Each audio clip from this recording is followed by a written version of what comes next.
Hello everyone, I am Tamanna from Manzil Institute and our today's topic is calendar. So हमारे पास यहाँ पे question क्या दिया हुआ है, which year will have the same calendar as 1980, 1981, 1982. इस क्वेश्चन को समझने से पहले हमें एक कंसेप्ट समझना होगा, कौन सा ऑड डेज का कंसेप्ट. सो कैलेंडर के चैप्टर में ऑड डेज क्या होते हैं, extra days after weeks, extra days after weeks. For example आपके पास एक 10 डेज का सेट दिया हुआ है. इस 10 डेज में से आप कितने वीक्स निकाल सकते हो, 7 डेज का एक वीक बना सकते हो आप. ठीक है, 7 डेज का एक वीक बनाने के बाद आपके पास कितने दिन रिमेनिंग रह गए, 10 में से 7 गए, 3 डेज. 3 डेज आपके क्या हो गए यहाँ पे, ऑड डेज. यानी कि एक सेट ऑफ डेज में से वीक्स बनाने के बाद जितने भी डेज बच जाते हैं उन्हें हम क्या कहते हैं, ऑड डेज कहते हैं. फॉर एग्जाम्पल हमारे पास एक 526 डेज का सेट दिया हुआ है. इसमें से मैंने क्या निकालने हैं, वीक्स अलग करने हैं और ऑड डेज अलग करने हैं. मैं क्या करूंगी, 526 को कर दूंगी 7 से डिवाइड. 7 से डिवाइड करने पे आपके पास रिमाइंडर क्या बचा, 1. ये 1 आपका क्या आ गया, ऑड डे. और इन 526 डेज में से वीक्स कितने बन गए, 75. ठीक है, 526 में 75 तो वीक्स हैं, एक दिन एक्स्ट्रा बच जाता है, उसे हम क्या कहते हैं, ऑड डे. अब इसके बाद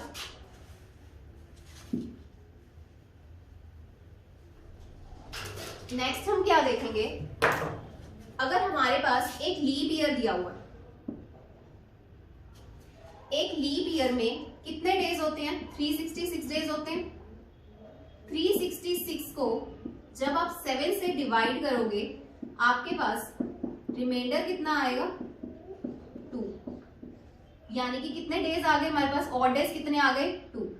एक लीप ईयर में ऑलवेज कितने ऑड डेज होते हैं, 2 ऑड डेज होते हैं. सिमिलरली जब आप एक नॉन लीप ईयर लोगे, नॉन लीप ईयर में कितने डेज होते हैं, 365 डेज होते हैं. 365 को जब आप 7 से डिवाइड करोगे आपके पास रिमाइंडर कितना बचेगा, 1. तो कितना आ गया, 1 ऑड डे. यहां से हमें क्या पता लगा है कि एक लीप ईयर में ऑलवेज 2 ऑड डेज होते हैं और एक नॉन लीप ईयर में ऑलवेज 1 ऑड डे होता है. क्लियर है, यही कंसेप्ट हमने इन क्वेश्चन में यूज करना है कि जब हमारे पास क्वेश्चन में लीप ईयर आएगा तो उसमें हम 2 ऑड डेज कंसीडर करेंगे, जब नॉन लीप आएगा तो 1 ऑड डे कंसीडर करेंगे.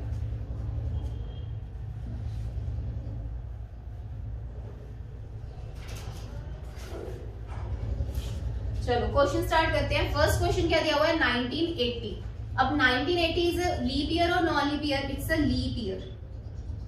दे आर सेइंग कि 1980 के बाद वही सेम कैलेंडर कौन से ईयर में रिपीट हो जाएगा. लीप ईयर में ये वाला क्वेश्चन करना सबसे इजी होता है. क्यों, जस्ट हमें 1980 में ऐड क्या करना है, 28 ईयर्स ऐड करना है. 1980 में 28 ऐड करोगे कितना आ जाएगा, 2008. यानी कि 1980 वाला सेम कैलेंडर 2008 में रिपीट हो जाएगा. Your answer is 2008. कुछ भी नहीं करना था, जैसे ही आपको लीप ईयर दिखा 28 ऐड करो, 2008 आंसर आ जाएगा. नेक्स्ट क्या है, 1981. 1981 is a non leap year.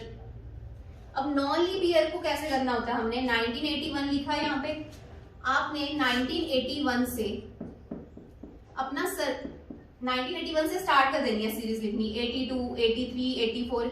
ये हम कब तक लिखेंगे, जब तक हमारे ऑड डेज का सम 7 नहीं बन जाता. कैसे, 1981 is a non leap year. मैं जस्ट अभी बता के आई हूं कि एक नॉन लीप ईयर में ऑलवेज 1 ऑड डे होता है और एक लीप ईयर में ऑलवेज 2 ऑड डेज होते हैं. अब 1981 is a non leap year, तो इसके नीचे हमने क्या लिख दिया, 1 odd day. 1982 is a non leap year, तो इसमें क्या आएगा, 1 odd day. 1983 is a non leap year, इसमें क्या आएगा, 1 ऑड डे. ऐसा तब तक करते जाओ जब तक आपके ये ऑड डेज का सम 7 नहीं बन जाता. 1984 इज अ लीप ईयर, कितने ऑड डेज आएंगे, 2 आएंगे. 1985 is a non leap year, 1 odd day. 1986 is a non leap year, 1 odd day. Add करके देखो 7 बन गया, 1 + 1 2 + 1 3 + 2 5 + 1 6 and +1 7 बन गया.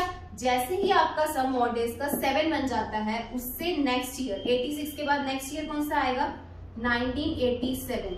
1987 इज योर 1987 में वही सेम कैलेंडर रिपीट होगा जो 1981 में होगा।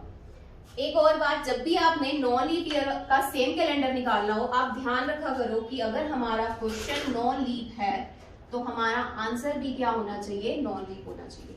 जो कैलेंडर 1981 में होगा वही सेम कैलेंडर हमने क्या आंसर निकाला है, 1987। अब देखो 1987 भी तो नॉन लीप ईयर है, तो यार इन दोनों का कैलेंडर सेम हो सकता है। इन केस किसी क्वेश्चन में आपका आंसर आ गया लीप, तो आप बताओ क्या एक नॉन लीप का कैलेंडर लीप जैसा हो सकता है, नहीं हो सकता। तो उस क्वेश्चन को कैसे सॉल्व करते हैं वो हम नेक्स्ट क्वेश्चन में देखेंगे। क्लियर हो गया होगा आपको, ये कुछ भी नहीं करना था। नॉन लीप ईयर देखते ही हमने ऑड डेज का सम क्या बनाना होता है, 7 बनाना होता है। उसके बाद जो ईयर आता है वो हमारा आंसर होता है।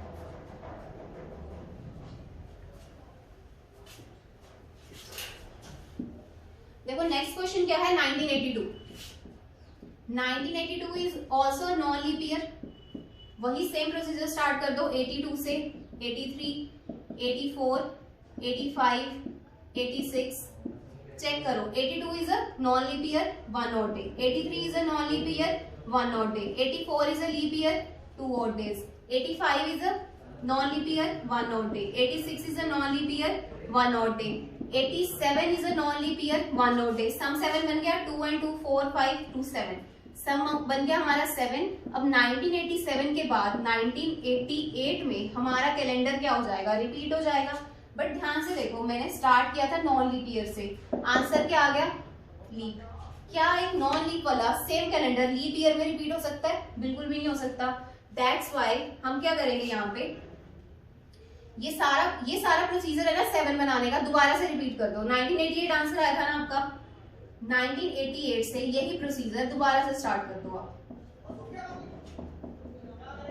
देखो जरा 88 में, 88 is a leap year, 2 odd day, 89 is a non leap, 1 odd day, 90 is non leap, 1 odd day, 91 is non leap, 1 odd day, 92 is leap, 2 odd day। इनका 7 देखो, इसका सम देखो 7 बन गया, ठीक है। यानी कि 92 के बाद हमारा कैलेंडर कब रिपीट होगा, 93 में। अब चेक करो, हमारा क्वेश्चन भी नॉन लीप था, हमारा आंसर भी क्या आ गया, नॉन लीप आ गया। 1993 क्या हो गया, हमारा नॉन लीप ईयर हो गया। इसका मतलब 1982 का जो कैलेंडर था वही सेम कब रिपीट हो जाएगा, 1993 में रिपीट हो जाएगा। क्लियर है, होप सो। अब आपको ये तीनों क्वेश्चंस अच्छे से समझ आ गए होंगे। आपसे कोई भी ईयर पूछा जाए, चाहे वो लीप हो चाहे नॉन लीप हो, आपको समझ आ गया होगा कि हम वही वाला सेम कैलेंडर कैसे फाइंड करते हैं। तो होप सो अब ये क्वेश्चन में आप कभी भी गलती नहीं करोगे। Stay tuned for more such videos. Thank you so much.